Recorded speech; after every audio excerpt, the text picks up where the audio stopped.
அழுவுறதா சிரிக்கிறதானே தெரியல. இவ்வளவுதான் நம்ம படிச்சு உலக அறிவுன்னு நினைச்சாலும் ஒருத்தன் சப்பையா ஆன்லைன்ல ஒரு வாட்ஸ்அப் மெசேஜ்ல 15,000 ரூபாய் என்கிட்ட இருந்து ஆட்டையை போட்டாங்க. கதையை சொல்றேன் கேளுங்க. உங்களுக்கும் பயனுள்ளதா இருக்கும். உங்க நண்பர்களோட இதை ஷேர் பண்ணுங்க. கோயம்புத்தூர்ல இருந்து எனக்கு தெரிஞ்ச ஒரு பெரிய ஹோட்டல் தொழிலதிபர் அவரு வாட்ஸ்அப்ல இருந்து எனக்கு ஒரு மெசேஜ் வருது, ஐ நீட் அ ஹெல்ப் அப்படின்னு. நான் வண்டி ஓட்டிட்டு இருந்தேன். அவர்கிட்ட இருந்து ஒரு மெசேஜ் ரொம்ப ரேரா வரும். அவர்கிட்ட இப்படி ஒரு மெசேஜா? நான் உடனே சார் என்ன சொல்லுங்க அப்படின்னு, ஒரு 15,000 ரூபாய் எனக்கு உடனே அனுப்பு அப்படின்னு ஒரு அடுத்த மெசேஜ். நான் ஓகே சார் நம்பரு அப்படின்ற ஒரு நம்பர் ஒன்று அனுப்பியிருந்தாரு. அந்த நம்பரை நான் செக் கூட பண்ணல.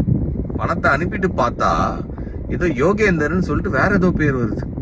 அப்போதான் எனக்கு டவுட் வருது, சார் நம்பர் இல்லாம வேற ஏதோ நம்பருக்கு அனுப்ப சொல்றாருன்னா ஒருவேளை இது ஸ்கேமா இருக்குமோன்னு நினைக்கிறதுக்குள்ள பணம் போச்சு.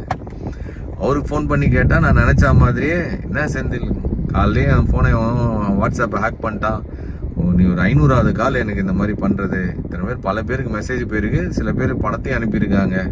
நான் ஏற்கனவே சைபர் கிரைம்ல கம்ப்ளைண்ட் பண்ணியிருக்கிறேன். 15,000 ரூபாய் எவனோ ஒருத்தன் குறுகுல பூந்து ஆட்டையை போட்டு போயிட்டானே.